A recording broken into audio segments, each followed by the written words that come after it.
I think you were saying that we have to get rid of all this, all the problems.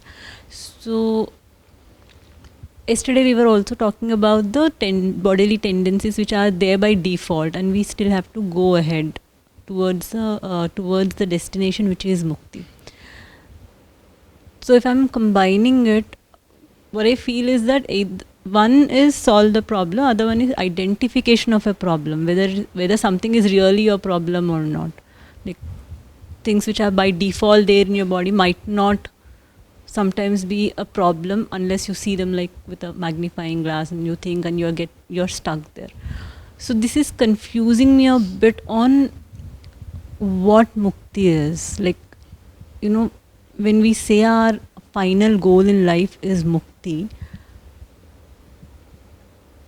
what is to be solved and what need not be seen as a problem? What is a problem, first of all?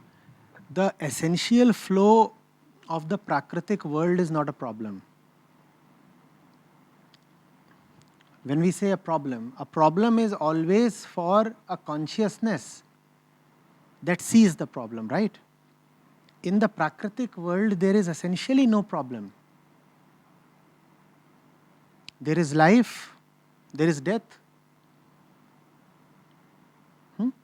but there is no real problem in the psychological sense. Go to the jungle and you will not find any problem there, provided man is not there. Man is there, then there will be problems. But go to the depths of the Amazon, untouched by man, there is no problem. Go to a river, there is no problem. Go to the mountain, there is no problem.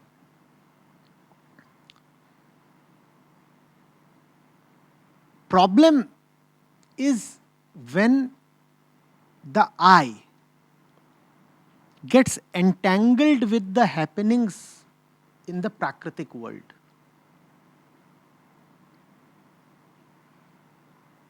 That is when there are a lot of complications. Then we don't let Prakriti function as it would.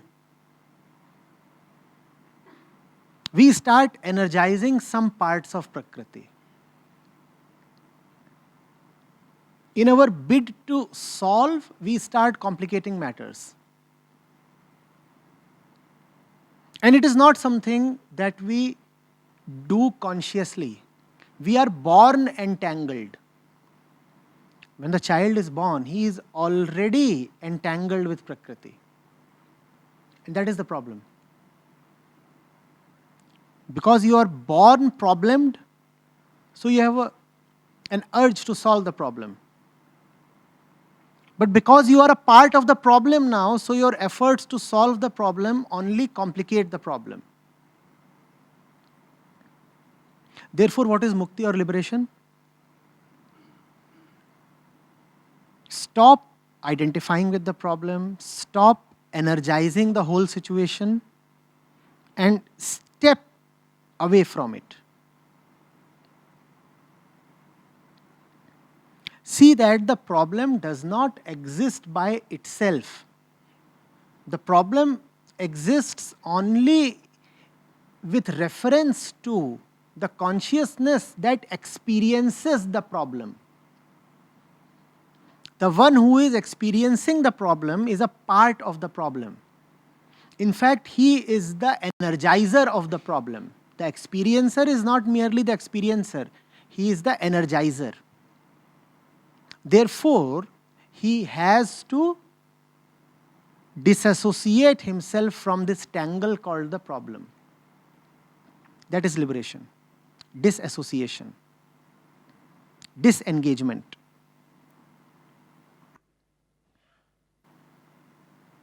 Are you getting it? Problems are not objective entities. They do not exist by themselves. In the objective world, there are no problems. A black hole eats up a star. An entire star is gone. The black hole has eaten it up. Is there a problem to anybody? Oh. A star, a million times the size of Earth, has been gulped up by a black hole. It's such a massive catastrophe. Why is it not a problem? Because you're not associated with the event. A problem is only to the consciousness that is associated with the problem, right? Are you getting it? Otherwise, things happen. They are just happenings.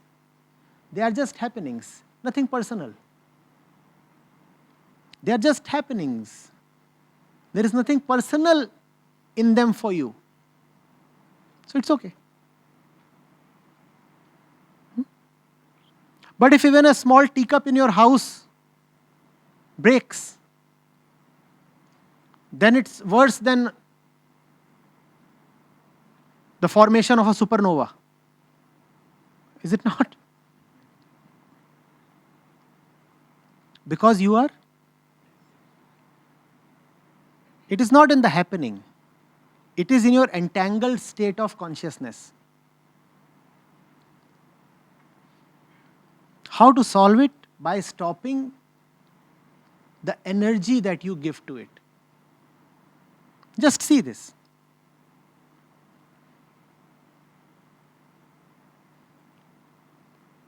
Don't energize and just see the magic.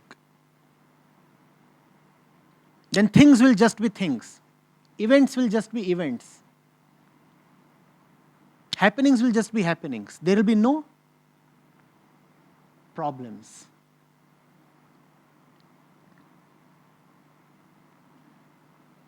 The problem is the one to whom there is the problem. How do you define a problem? What is the problem? The one who is experiencing the problem is the problem. Don't experience the problem. Is there a problem? Tell me. Or let me put it this way. Don't put value on the experience you have of the problem. Now, is there a problem? Let's say physically you experience a problem. There is an earthquake. But if you do not give tremendous value to this experience, is there a problem?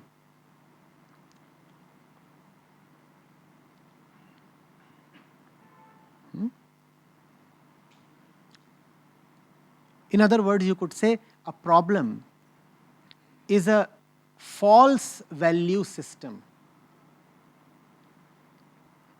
False and flawed. You are attributing value to the wrong entities. That is called a problem. That which doesn't deserve much value is being accorded a lot of value, a great deal. That's the problem.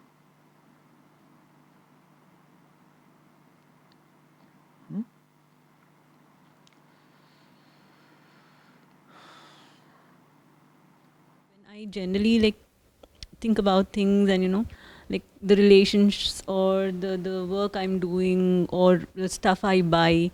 So when I think essentially it's not of so much value, I buy or whatever, there are certain things in my life, but they are not so important. So when the feeling comes that nothing is so important, it feels a bit depressing actually, that it feels so meaningless. Life completely feels meaningless, that it feels depressing that there's nothing. Because you accord value to value. So when everything appears of zero value, the value that says that there must be value gets hurt. No, you're not getting it. You must have something of value in your life. That's a value. That's not an assumption. It's called conditioning. It's called conditioning. You must have stuff of value in your life. It's a value. So people will just casually ask you, so what's important to you? And the assumption is something must be important to you. Of course. There can be nobody who does not accord importance to anything. Of course, you must be holding certain things or people or ideas as very important. So they'll ask, so what is important to you? They will be not offended if you say, what I give importance to is very different from what you hold important. That is all right. The objects that you greatly value are allowed to differ from the objects that they value. But if you say that you do not value any object, then this is blasphemy. So you too have internalized that value system. in which the first point is do have values. Your value system is a hierarchy, no? Most important thing is this, then this, then this, then this, then this, then this. Out of all these things in the hierarchy, what is it that occupies the topmost position? Do have values.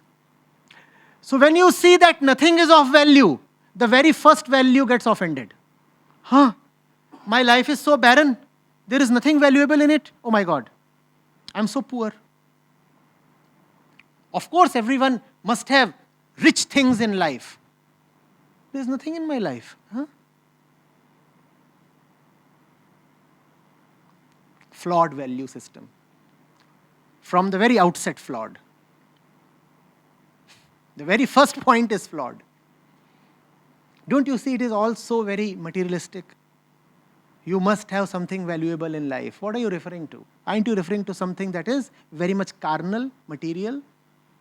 Are you referring to God, the formless one? When you say there must be something of value in life, obviously the intention is not to have something as abstract as the inconceivable truth in your life. What you mean is that you must have a nice, what, this and that in your life. Something that you can be proud of. Something that you can live by. Something that you can feel secure about. Drop that. Don't energize that.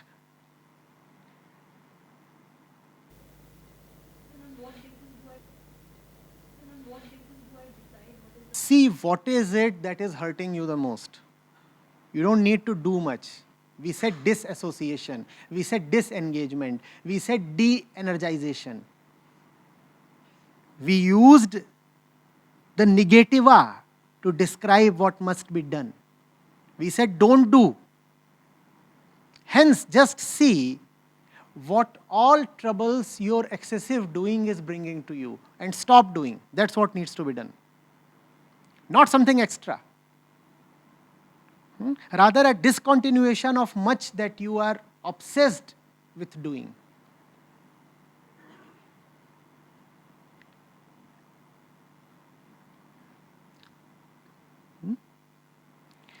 How is a false value to be identified? Through its impact upon you. If you are holding a false value, the inevitable outcome is suffering. So your suffering will tell you which of your values are false. Be sensitive to your suffering and determined to be liberated from it.